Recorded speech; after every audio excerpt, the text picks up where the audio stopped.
Assalamualaikum warahmatullahi wabarakatuh. Seorang pria ahli dalam bahasa Latin, Yunani dan Ibrani sedang meneliti sejarah agama di perpustakaan. Dia menemukan manuskrip kuno yang menceritakan kisah Nabi Muhammad Sallallahu Alaihi Wasallam. Penasaran bagaimana kisahnya? Mari kita simak kisah seru kali ini. Semoga yang subscribe dilancarkan rezekinya, amin. Langit Roma berwarna jingga saat lonceng Basilika Santo Petrus berdentang, menandai pergantian sore menuju malam. Di balik tembok tinggi Vatikan, Padri Alessandro Moretti berjalan menyusuri lorong-lorong panjang menuju Biblioteca Apostolica Vaticana. Perpustakaan tertutup yang hanya dapat diakses oleh segelintir orang yang dipercaya oleh gereja. Alessandro bukan sembarang biarawan. Ia dikenal sebagai seorang intelektual yang telah mendedikasikan hidupnya untuk mempelajari teologi Katolik. Dengan gelar doktor di bidang filsafat dan teologi, ia sering ditugaskan untuk meneliti naskah kuno dan dokumen yang berkaitan dengan ajaran gereja. Dan malam itu, ia mendapatkan izin khusus untuk meneliti sebuah manuskrip langka yang ditemukan dalam arsip lama gereja. Di dalam ruang yang sunyi, aroma buku tua memenuhi udara. Ia membuka lembaran naskah yang berusia ratusan tahun. Dengan hati-hati, tinta hitam yang mulai pudar mengungkapkan judulnya dalam bahasa Latin, Di Propetia Muhammad. Tentang nubuat Muhammad. Alessandro terdiam. Nama Muhammad jarang disebut dalam doktrin gereja, kecuali dalam konteks perdebatan teologis. Namun Rosa ingin tahu menguasainya. Ia mulai membaca naskah tersebut yang ditulis oleh seorang biarawan abad pertengahan. Lembar demi lembar, Alessandro semakin terbega. Manuskrip itu bukan tulisan yang mendeskripsikan Islam, seperti yang sering ia temui di literatur gereja. Sebaliknya, penulisnya menggambarkan Nabi Muhammad sebagai seseorang yang memiliki karakter luhur, pemimpin yang adil, dan pembawa ajaran monoteisme murni. Sesuatu yang sangat mirip dengan ajaran Yesus dalam Perjanjian Lama. Alessandro mengerimit dahi. Bagaimana mungkin? Bukankah selama ini kita diajarkan bahwa ajaran adalah menyimpang? Pikiran yang dipenuhi pertanyaan. Ia menelusuri bahagian manuskrip yang membahas bagaimana Muhammad disebut dalam teks kuno Yahudi dan Kristen. Yang paling mengejutkan adalah bahagian yang membahas Injil Barnabas, sebuah Injil yang hampir tidak pernah disebut dalam gereja, di mana Yesus dikatakan telah menubuatkan kedatangan seorang nabi terakhir. Tangan Alessandro gemetar saat menutup naskah itu untuk pertama kali dalam hidup. Ia merasa ada sesuatu yang selama ini tersembunyi darinya. Ia menatap arak-arak tinggi yang dipenuhi ribuan buku kuno. Berapa banyak kebenaran yang belum terungkap. Malam itu, untuk pertama kali, ia merasa keraguan, bukan terhadap Islam, tetapi terhadap apa yang telah diajarkan kepadanya selama ini. Dan itulah awal dari perjalanannya menuju kebenaran yang tak pernah ia duga.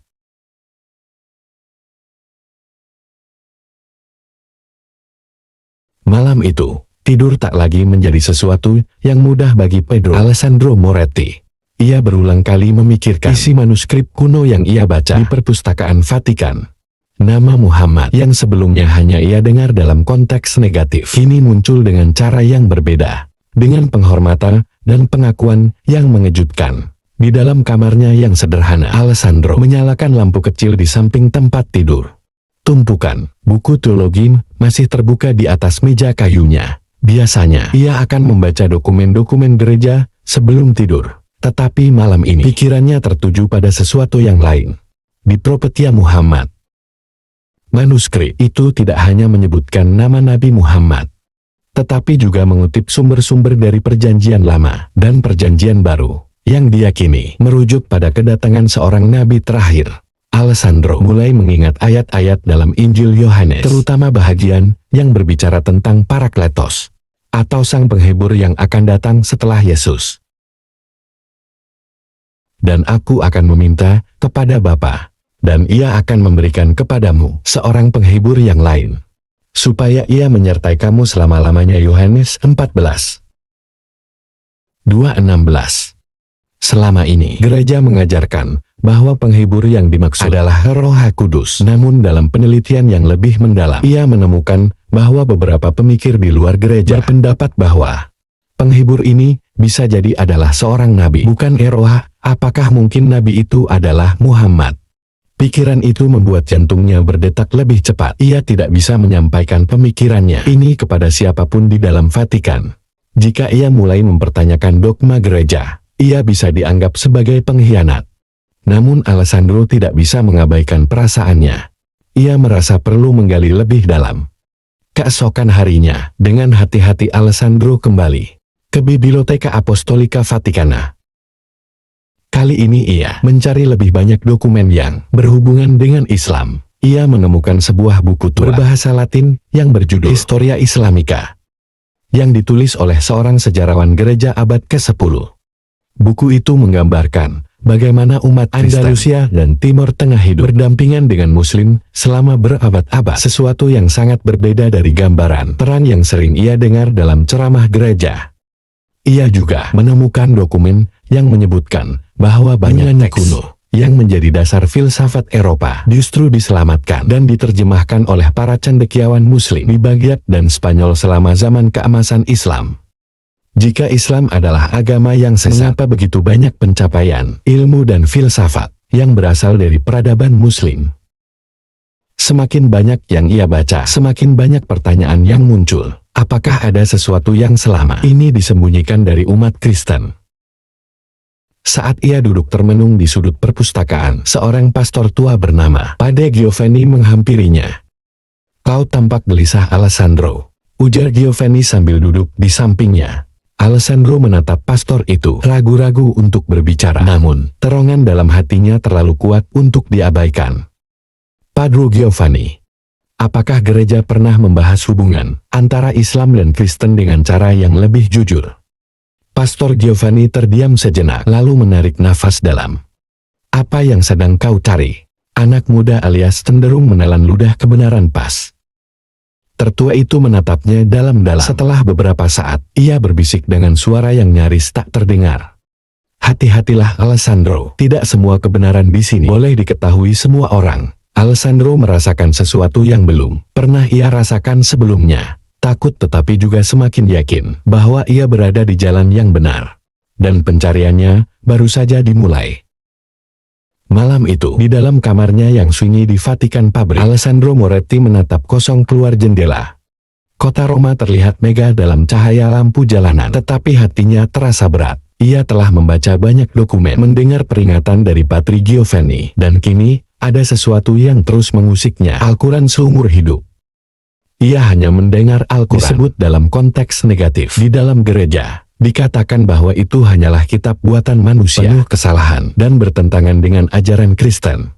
Namun semakin ia membaca teks-teks sejarah, semakin ia melihat bahwa Islam bukanlah sekedar agama lain, melainkan agama yang memiliki kesinambungan dengan ajaran tauhid para nabi sebelumnya. Dengan hati-hati Alessandro membuka laptopnya dan mencuri terjemahan Al-Quran dalam bahasa Latin. Ia ragu-ragu sejenak lalu mulai membaca dari surah Al-Fatihah. Dengan nama Allah yang Maha Pengasih, Maha Penyayang, segala puji bagi Allah Tuhan semesta alam, yang menguasai hari pembalasan. Matanya membeku pada ayat itu Allah, Tuhan semesta alam. Ia menelusuri tafsir yang menjelaskan bahwa konsep Allah dalam Islam bukanlah Tuhan yang terbagi dalam 3 pribadi, tetapi satu Tuhan yang esa. Sama seperti dalam ajaran Musa dan Abraham. Alessandro melanjutkan membaca. Ketika ia sampai pada surah Al-Ikhlas, tubuhnya merinding. Katakanlah di Allah-Allah yang Maha Esa. Allah tempat bergantung segala sesuatu. Dia tidak beranak dan tidak pula diperanakan. Dan tidak ada sesuatu pun yang setara dengannya. Yang membacanya berulang-ulang. Dia tidak beranak dan tidak pula diperanakan. Tangan Alessandro mulai gemetar. Selama bertahun-tahun ia bergumul dengan konsep Trinitas. Mencoba memahami bagaimana Tuhan bisa menjadi satu, tetapi juga 3. Namun di sini, dalam 4 ayat sederhana, Islam menawarkan jawaban yang begitu jelas dan tegas. Tuhan adalah satu, tidak beranak, dan tidak diperanakan. Ini begitu masuk akal. Dalam hati Alessandro mencoba mencari kesalahan dalam Al-Quran. Ia membaca berbagai tafsir Kristen yang mencoba membantahnya. Namun setiap kali ia membaca sanggahan, ia kembali membuka Al-Quran dan jawaban yang ia temukan di dalamnya terasa lebih logis dan lebih jelas dibandingkan penjelasan teologinya sendiri. Ia mulai membaca surah Maryam yang menceritakan tentang Maryam ataupun Maria dan kelahiran Yesus ataupun Isa alaihi salam. Sesungguhnya aku ini hamba Allah. Dia memberiku kitab Injil dan dia menjadikanku seorang nabi. Al-Quran surah Maryam ayat 30. Matanya melebar. Islam tidak hanya mengakui Yesus, tetapi juga menyebutnya sebagai nabi yang diutus oleh Allah. Namun, berbeda dengan ajaran gereja, dalam Islam, Yesus bukan anak Tuhan, melainkan manusia pilihan yang mengajarkan tauhid. Saat membaca bahagian yang menjelaskan Yesus bahwa tidak disalib, melainkan diangkat ke langit oleh Allah, Alessandro terkejut. Ini bertentangan dengan seluruh kepercayaan yang ia anut selama ini. Bagaimana mungkin ajaran ini begitu jelas, tetapi aku tidak pernah mengetahuinya sebelumnya. Malam semakin larut, tetapi pikirannya semakin bergejolak. Ia berdiri berjalan ke arah jendela dan menatap langit malam Roma. Untuk pertama kali dalam hidup, ia merasa takut akan kebenaran. Ia merasa seperti seseorang yang telah hidup dalam kegelapan. Lalu tiba-tiba melihat secercah cahaya, tetapi cahaya itu bukan dari tempat yang ia harapkan. Alessandro menutup matanya dan berdoa. Tetapi kali ini bukan doa gereja yang biasa ia panjatkan. Ya Tuhan, tunjukkan aku jalan yang benar. Jika Islam adalah kebenaran, maka berikan aku petunjuk. Saat ia mengucapkan kata-kata itu, dadanya terasa ringan, seolah ada sesuatu yang baru saja ia lepaskan. Dan saat itu juga ia tahu bahwa tidak ada jalan kembali. Ia harus mencari jawaban, walaupun itu berarti meninggalkan semua yang ia miliki.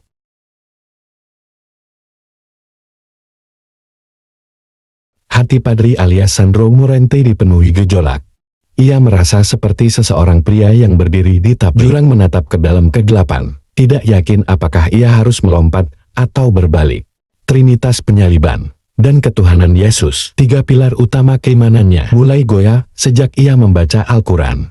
Siang itu Alessandro duduk di ruang kerjanya di dalam Vatikan. Ia menatap salib yang tergantung di dinding dengan perasaan yang berbeda. Selama ini, ia melihatnya sebagai lambang kasih Tuhan, tetapi kini ia mulai bertanya-tanya, apakah Yesus benar-benar Tuhan, ataukah dia hanya seorang nabi yang diutus, seperti yang dikatakan dalam Islam. Setiap kali ia mencoba kembali kepada keyakinannya yang lama, pikirannya justru membawanya kembali pada ayat-ayat Al-Quran. Dia tidak beranak dan tidak pula diperanakan. Al-Quran surah Al-Ikhlas ayat 3. Sesungguhnya aku ini hamba Allah. Dia memberiku kitab Injil dan dia menjadikanku seorang nabi. Al-Quran surah Maryam ayat 30. Ia mencoba mencari jawaban dari literatur gereja, berbicara dengan beberapa pastor senior, tetapi semakin dalam ia menyelidiki, semakin besar kegelisahannya. Jawaban mereka selalu sama, percaya saja, jangan dipertanyakan. Namun bagaimana mungkin ia bisa mempercayai sesuatu yang tidak masuk akal? Hari-hari berlalu dengan rasa gelisah yang semakin besar. Alessandro tetap menjalankan tugasnya sebagai biarawan, tetapi perasaannya tidak lagi sama. Dalam sebuah pertemuan dengan sesama biarawan, seorang rekan bernama Padre Marco memperhatikan sikapnya yang berbeda. Alessandro, kau terlihat tidak seperti biasanya. Ada yang mengganggumu? Tanya Marco saat mereka berjalan di taman dalam Vatikan. Alessandro ragu-ragu, tetapi akhirnya menjawab Marco. Pernahkah kau merasa bahwa ada sesuatu yang tidak sesuai dengan yang diajarkan kepada kita? Marco mengeringkan dahi, maksudmu? Alexander menatapnya, lalu berkata pelan, bagaimana jika Yesus bukan Tuhan? Bagaimana jika dia hanyalah yang diutus untuk mengajarkan tauhid? Mata Marco melebar, ia langsung melihat sekeliling, memastikan tidak ada yang mendengar. Alessandro, jangan pernah mengucapkan hal itu. Di sini itu, bidah bahkan bisa dianggap murtad. Suaranya berbisik tajam, tetapi penuh ketakutan. Alessandro menarik nafas panjang. Aku hanya ingin mencari kebenaran, Marco. Jika Tuhan benar-benar satu, bukankah kita harus menyembahnya tanpa perantara? Marco menggeleng dan menepuk bahunya. Aku tidak tahu apa yang kau baca, atau aku sarankan kau berhenti sekarang sebelum terlambat. Hari berikutnya, Alessandro menerima panggilan dari Uskup Agung Vatikan. Ia masuk ke dalam ruang megah, dengan dinding berlapis emas dan langit-langit tinggi yang dihiasi lukisan para santo. Di hadapannya, Uskup Agung Benedetto, seorang pria tua dengan wajah dingin menatapnya tajam. Pedro Alessandro, kami mendengar bahwa kau mulai mempertanyakan ajaran gereja. Jantung Alessandro berdegup kencang. Saya hanya sedang mencari pemahaman yang lebih dalam. Yang mulia, Uskup Benedetto menyandarkan tubuhnya ke kursi. Hati-hati anak muda. Pertanyaan yang salah bisa membawamu ke jalan yang berbahaya. Alessandro merasa peringatan itu lebih dari sekedar nasihat. Itu adalah ancaman halus. Ia sadar jika ia terus mempertanyakan ajaran gereja, ia bisa kehilangan segalanya, jabatannya, kepercayaannya di dalam Vatikan, bahkan kehidupannya sebagai biarawan. Namun ia juga tahu satu hal, ia tidak bisa lagi mengabaikan suara hatinya. Malam itu dengan perasaan berat, Alessandro memasuki Bilisika Santo Petrus. Ia berjalan perlahan menuju altar, menatap patung Yesus yang tergantung di salib. Jika engkau benar-benar Tuhan, tunjukkan aku jalan kebenaran. Ia berlutut dan menutup mata. Namun di dalam hatinya, jawaban yang muncul bukanlah suara gereja, melainkan suara ayat-ayat Al-Quran yang ia baca malam-malam sebelumnya. Katakanlah di Allah-Allah yang Maha Esa. Alessandro membuka matanya perlahan. Saat itu ia menyadari ia tidak bisa lagi berpura-pura percaya pada sesuatu yang tidak ia yakini. Dan itu berarti ia harus meninggalkan segalanya, Vatikan, jubahnya, kehidupannya sebagai biarawan, demi mencari kebenaran.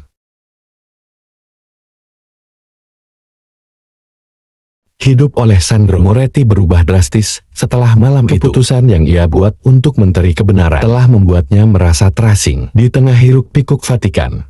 Setiap kali ia berjalan melewati lorong-lorong megah gereja, ia merasakan tatapan dingin dan penuh kecurigaan dari para biarawan lainnya. Aku tidak bisa terus seperti ini, pikirnya.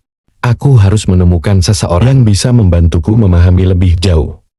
Alessandro tahu bahwa jika ia mencoba menghubungi seseorang dari komunitas muslim secara terbuka, ia akan segera dicurigai. Maka ia harus bergerak dengan hati-hati. Suatu malam, dalam pencarian informasi di internet, ia menemukan sebuah artikel tentang seorang profesor muslim yang tinggal di Roma dan sering mengadakan diskusi lintas agama. Namanya adalah Dr. Ahmad Husaini. Seorang intelektual yang dikenal karena pengetahuannya tentang Islam dan sejarah agama-agama. Mungkin dia orang yang kucari. Begitulah gumam Alessandro. Dengan menggunakan identitas yang disamarkan, Alessandro mengirim pesan kepada Dr. dan meminta pertemuan secara pribadi. Setelah beberapa hari, ia mendapatkan balasan yang menyetujui pertemuan itu di sebuah kafe kecil di luar pusat kota Roma. Saat hari pertemuan tiba, Alessandro mengenakan pakaian biasa, bukan jubah biarawannya, dan berjalan menuju lokasi yang telah ditentukan. Jantungnya berdegup kencang. Ini adalah langkah yang penuh risiko, tetapi juga langkah yang tidak bisa ia hindari. Di sudut kafe yang sepi, Alessandro melihat seorang pria berusia sekitar 50-an dengan jenggot yang rapi dan penampilan yang tenang. Dr. Ahmad Husaini tersenyum hangat ketika Alessandro mendekat. "Selamat datang, Signor. Silakan duduk," ujar Dr. Ahmad sambil menunjuk kursi di depannya. "Apa yang bisa saya bantu?" Alessandro menelan ludah. "Nama saya Alessandro. Saya seorang biarawan, atau setidaknya dulu saya biarawan di Vatikan. Saya sedang mencari jawaban, dan saya rasa Anda mungkin bisa membantu." Dr. Ahmad mengangguk pelan, menatapnya dengan penuh perhatian. "Jawaban seperti apa yang kau cari, Alessandro?" Dengan suara bergetar, Alessandro mulai menceritakan perjalanannya. Tentang manuskrip kuno yang ia temukan, tentang Al-Quran yang ia baca, dan tentang pergulatan batin yang tak kunjung reda. Ia mengungkapkan bahwa meskipun ia sangat mencintai gereja, hatinya tak bisa lagi menerima konsep-konsep yang selama ini diajarkan kepadanya.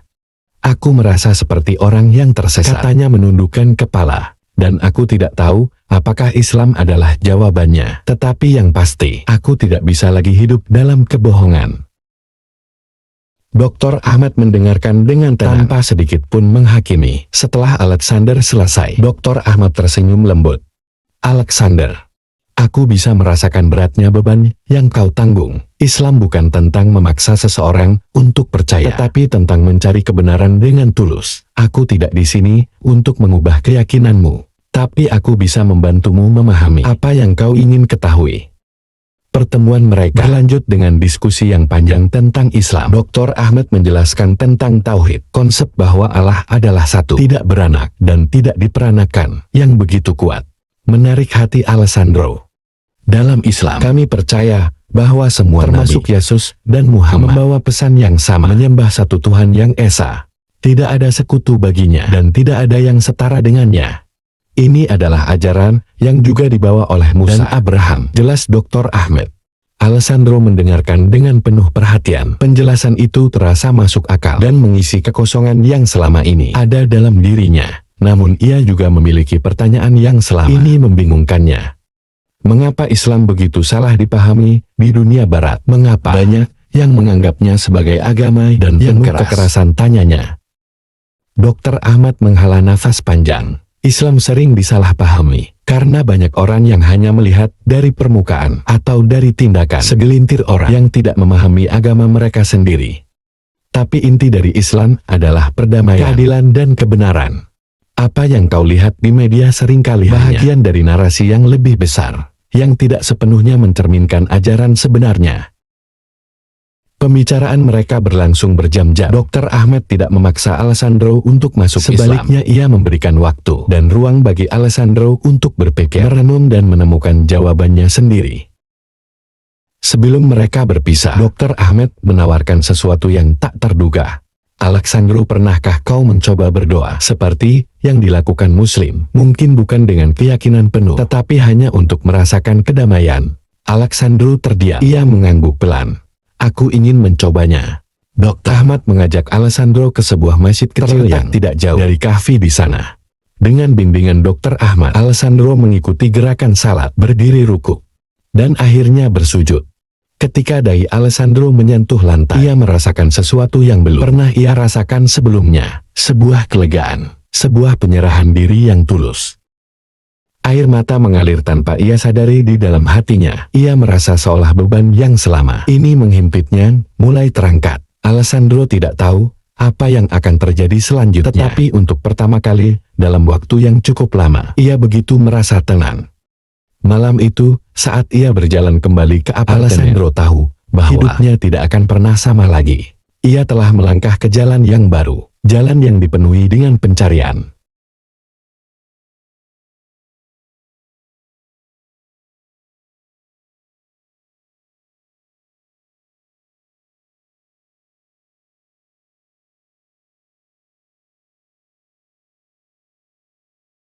Beberapa minggu setelah pertemuan, Alessandro Moretti semakin dalam mempelajari Islam. Ia membaca Al-Quran setiap malam, mendengarkan ceramah-ceramah tentang tauhid, dan bahkan mulai meninggalkan beberapa kebiasaan gereja yang dulu ia anggap sakral.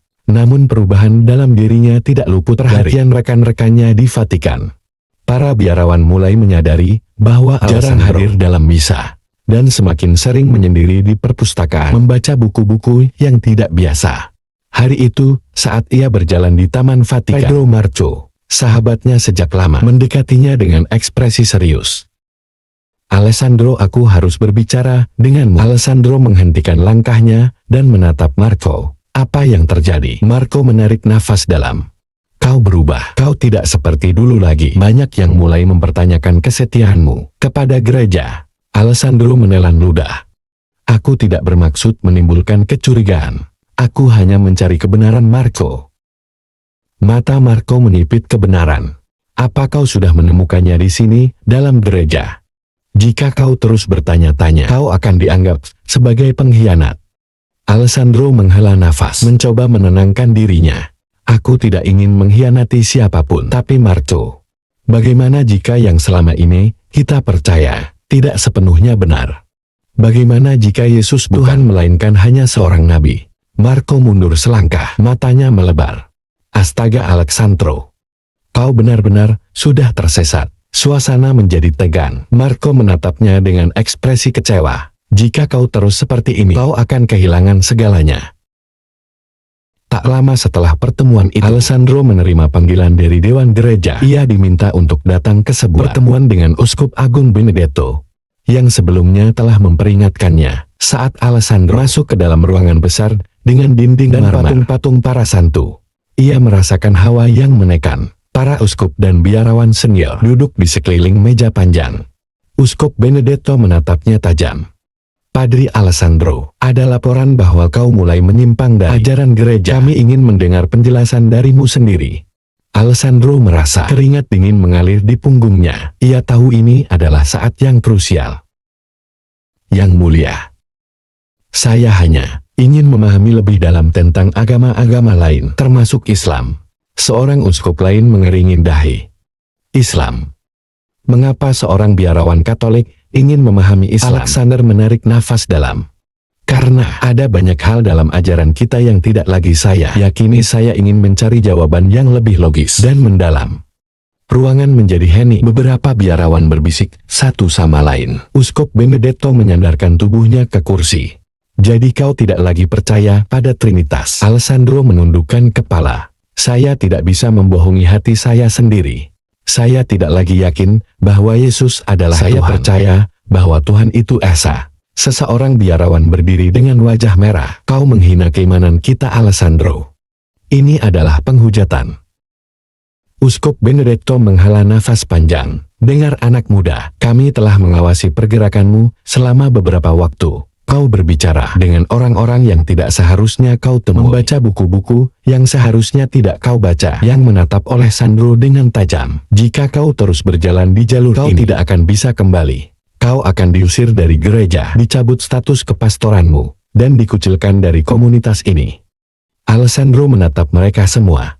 Dulu ruangan ini terasa seperti rumah baginya. Sekarang tempat ini terasa seperti penjara. Ia menarik nafas dalam, lalu berkata dengan suara mantap, "Jika menteri kebenaran berarti aku harus meninggalkan semuanya, maka aku siap menerimanya." Dan ruangan menjadi sunyi. Uskup Benedetto menggelengkan kepala. "Kau membuat keputusan yang salah, Alessandro. Kau akan menyesalinya." Malam itu, Alessandro menggemasi barang-barangnya. Ia tahu bahwa ia tidak bisa tinggal lebih lama lagi. Saat ia keluar dari kamar, ia melihat Pedro Marco berdiri di lorong, menatapnya dengan wajah penuh kekecewaan. "Jadi kau benar-benar pergi?" tanya Marco. Alessandro mengangguk. "Aku harus mencari kebenaran, Marco." Marco menggelengkan kepala. "Kau menghancurkan hidupmu sendiri." Alessandro tersenyum. "Atau mungkin aku baru saja menyelamatkan jiwaku." Tanpa menoleh ke belakang, Alessandro berjalan keluar dari Vatikan, meninggalkan dunia yang telah ia kenal seumur hidup. Saat ia melangkah ke jalanan Roma yang dingin, Alessandro merasa takut, tetapi juga bebas. Ia tidak tahu kemana harus pergi. Tetapi satu hal yang pasti, ia tidak akan pernah kembali ke Vatikan. Kini satu-satunya jalan adalah ke depan. Dan itu berarti ia harus menjadi tempat di mana ia bisa belajar Islam secara mendalam.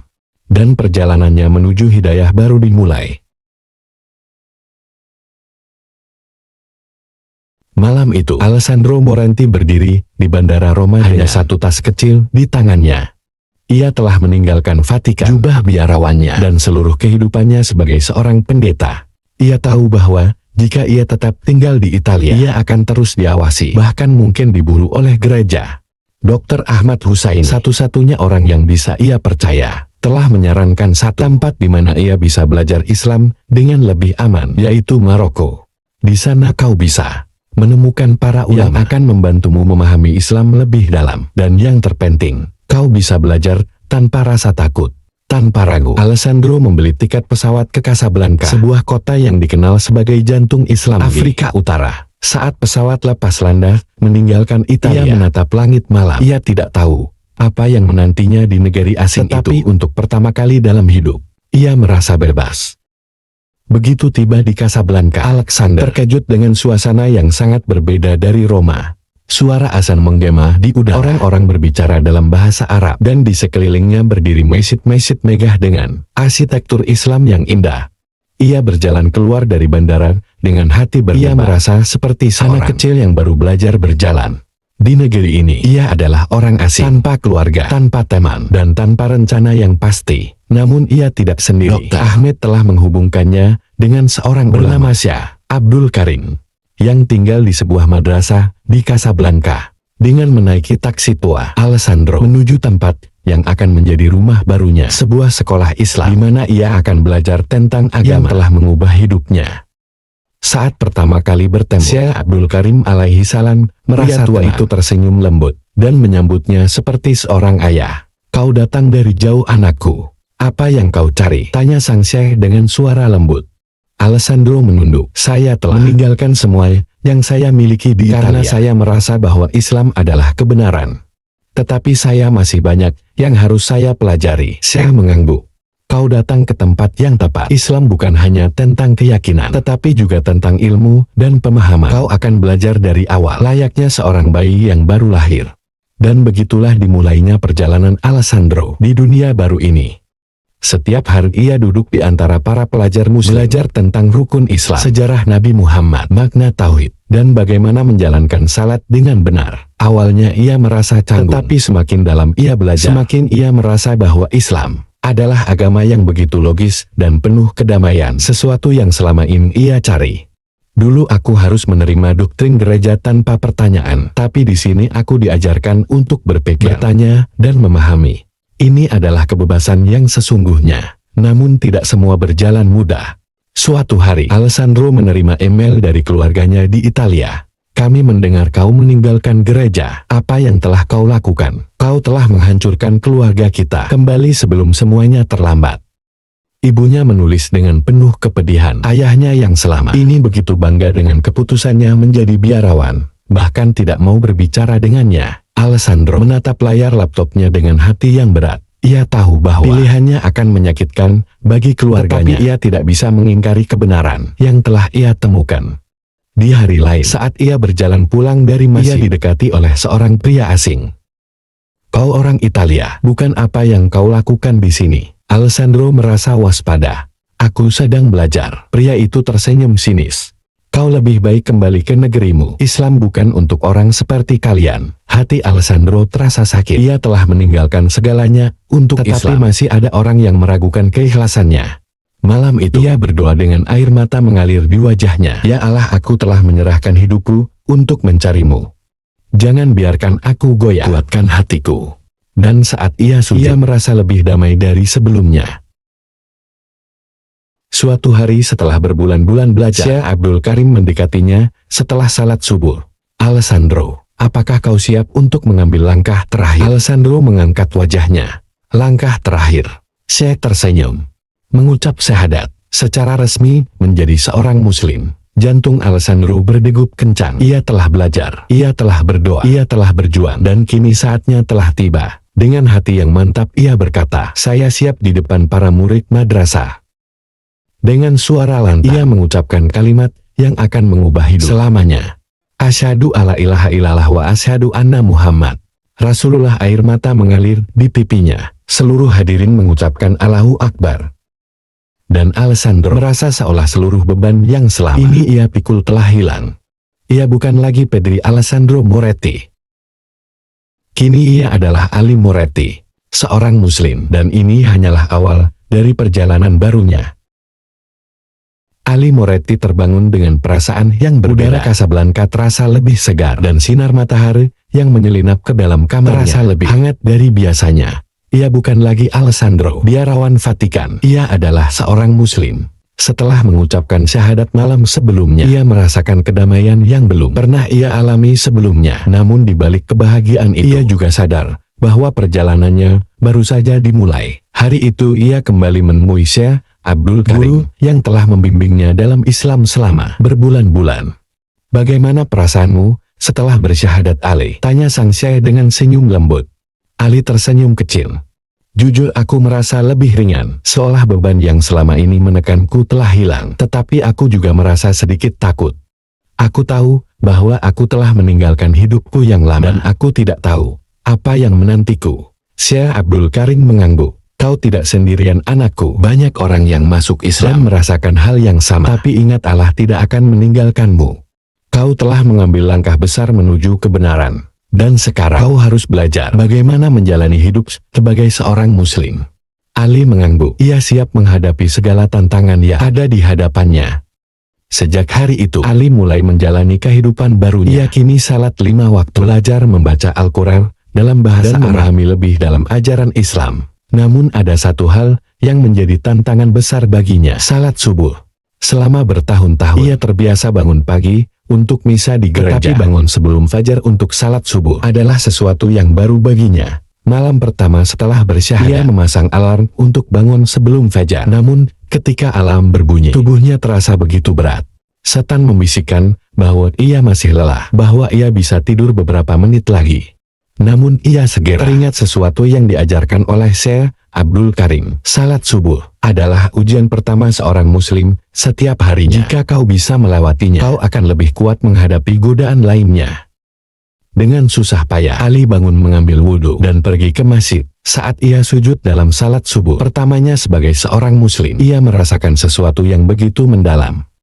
Yang merasa benar-benar berserah diri kepada Allah. Dan saat itu ia tahu bahwa Islam bukan hanya tentang keyakinan, tetapi juga tentang kedisiplinan dan perjuangan. Beberapa hari setelah masuk Islam, Ali menerima pesan dari keluarganya di Italia. Kami mendengar kau masuk Islam. Apa yang telah kau lakukan? Kau telah mengkhianati kami.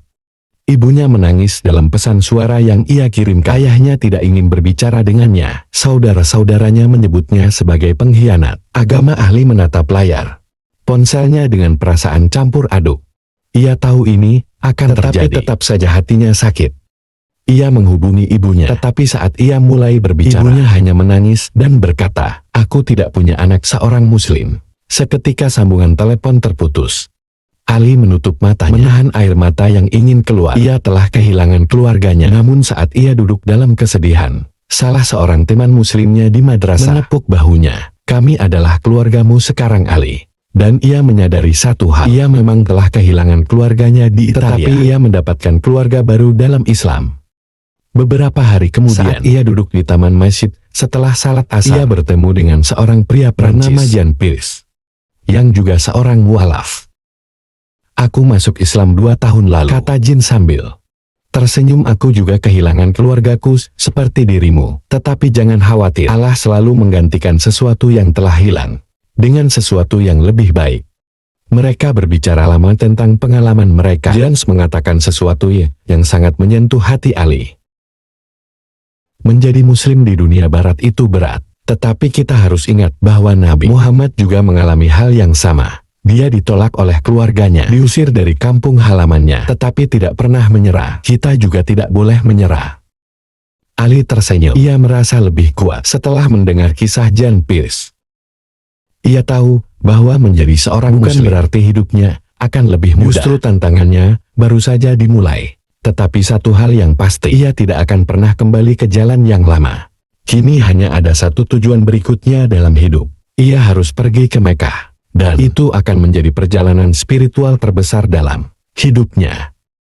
Pagi itu Ali Moretti berdiri di depan jendela kecil kamarnya di madrasah Casablanca menatap langit yang membentang luas. Hatinya bergetar. Hari ini ia akan memulai perjalanan yang selama ini hanya ia impikan, perjalanan menuju Makkah.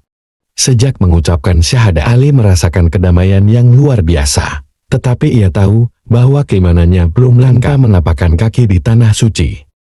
Ia ingin melihat Ka'bah, ingin bersujud di tempat yang dulu juga menjadi kiblat para nabi sebelum Islam. Syekh Abdul Karim, gurunya di madrasah, memberikan nasihat sebelum ia berangkat Ali. Perjalanan ke Mekah bukan sekedar perjalanan fisik. Ini adalah perjalanan hati, perjalanan kembali kepada Allah. Jangan hanya datang untuk melihat, tetapi datanglah untuk merasakan. Ali mengangguk. Ia tidak hanya ingin melihat Ka'bah, tetapi ingin merasakan haji sebagai seseorang muslim sejati. Dengan bantuan beberapa teman muslimnya, Ali akhirnya berangkat dari Maroko menuju Arab Saudi. Begitu ia tiba di Bandara Jeddah, udara panas menyambutnya. Ia melihat orang-orang dari berbagai bangsa mengenakan ihram, pakaian putih sederhana, yang melambangkan kesetaraan di hadapan Allah. Saat ia mengenakan ihram untuk pertama kalinya, hatinya berdebar. Ia bukan lagi seseorang biarawan yang hidup dalam tembok Vatikan. Kini, ia adalah seorang hamba Allah yang mencari ampunan dan keberkahan. Dalam perjalanan menuju Mekah, ia tidak bisa menyembunyikan air matanya. Ya Allah, Engkau telah membawaku sejauh ini. Dari gereja-gereja megah di Roma hingga ke Tanah Suci. Ini aku tidak pernah membayangkan bahwa aku akan berdiri di sini sebagai seorang Muslim. Saat mobil yang membawanya semakin mendekati, ia mulai melihat menara-menara Masjidil Haram menjulang tinggi. Jantungnya berdebar lebih kencang. Dan saat ia akhirnya melangkah ke dalam Masjidil Haram, Ka'bah untuk pertama kali, tubuhnya gemetar. Di hadapannya berdiri bangunan yang telah menjadi kiblat umat Islam selama ribuan tahun. Bangunan yang dulu ia anggap asing, kini terasa lebih dekat daripada apapun. Ali mendekati Ka'bah, air matanya mengalir di wajahnya. Ia mengangkat tangan dan berdoa, "Ya Allah, Engkau telah membawaku dari kegelapan menuju cahaya. Aku meninggalkan segalanya demi mencari kebenaran. Kini aku berdiri di rumah-Mu. Ampunilah dosaku. Terimalah aku sebagai hamba-Mu." Ia kemudian bersujud, menempelkan dahinya ke lantai Masjidil Haram. Sujud yang selama ini ia hanya lakukan di madrasah kecil di Casablanca, kini ia lakukan di depan Baitullah. Di tengah keramaian ribuan jamaah, ia merasa seperti orang paling kecil dan paling hina. Tapi untuk pertama kali dalam hidup, ia benar-benar merasa utuh. Ali mulai melakukan tawaf mengelilingi Ka'bah 7 kali. Setiap langkah yang ia ambil, ia merasakan sejarah para nabi dari Ibrahim, Ismail hingga Nabi Muhammad. Setiap doa yang ia panjatkan adalah doa penuh harapan untuk keluarganya di Italia, agar mereka diberi hidayah, untuk orang-orang yang masih mencari kebenaran, agar Allah membimbing mereka, untuk dirinya sendiri, agar Allah menguatkannya dalam Islam hingga akhir hayat. Saat ia menyentuh Hajar Aswad, batu hitam yang telah disentuh oleh para nabi, ia merasa begitu kecil di hadapan kebesaran Allah. Dulu ia sujud di altar gereja, kini ia sujud hanya kepada Allah. Setelah beberapa hari di Mekah, Ali melanjutkan perjalanan hajinya ke Padang Arafah, tempat di mana jutaan muslim berkumpul untuk berdoa ampunan kepada Allah. Di tengah teriknya matahari, ia berdiri di atas padang yang luas itu, mengenang perjalanan panjang yang telah membawanya ke titik ini. Dulu ia adalah seorang biarawan yang begitu yakin dengan pelajaran Trinitas. Kini ia adalah seorang Muslim yang hanya menyembah Allah Subhanahu wa Ta'ala.